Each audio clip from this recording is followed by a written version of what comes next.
How to play the Executor. Hey guys, it's Elden back with another class guide for the Elden Ring Nightreign, and well, this time it's going to be Sekiro's brother. The Executor is perhaps the most melee class out of all melee classes. While some classes are supposed to hang in the back and support from there, this is the class that is going to be the very first line of offense, focusing on deflections and high damage output.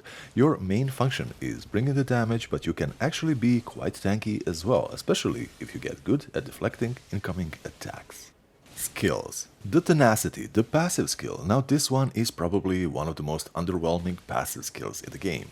Receiving and recovering from status effect will trigger a buff with stamina recovery and 20% damage increase. The buff lasts for 20 seconds, which is actually honestly a lot. But here's the thing, it simply won't happen often. However, if the RNG gods bless you, you could perhaps trigger this yourself if you find a weapon with self-inflicting skills like seppuku, which would then stack buffs.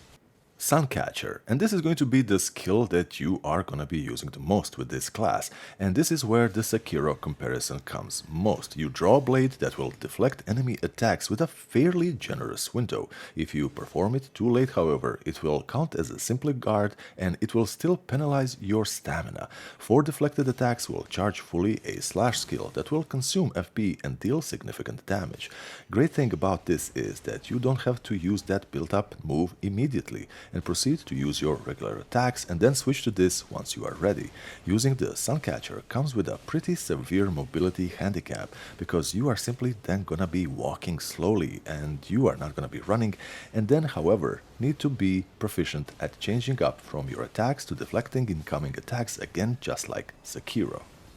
Aspect of the Crucible Beast, the ultimate skill. For 15 seconds you will transform into a beast. You get a right and left combo ending in a overhead smash and a heavy 3-hit combo. Also, the light combo is a lot more DPS proficient, so I don't see much reason to be using heavy hits at all.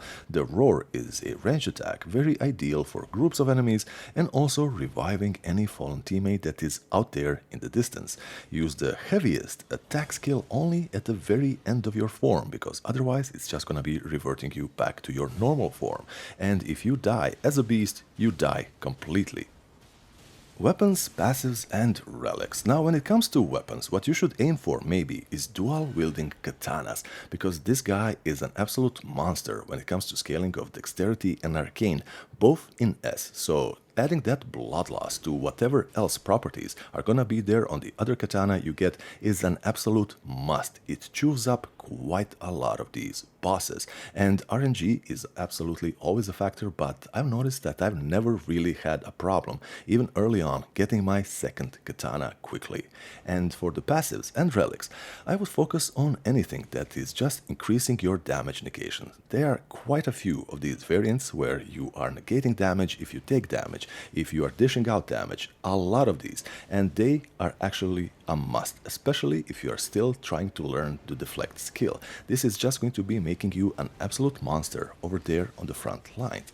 But increasing his HP is also a fantastic choice, because the more HP you have, it kind of comes down to almost the same thing, and if you can combine these things, it's going to be an absolute monster.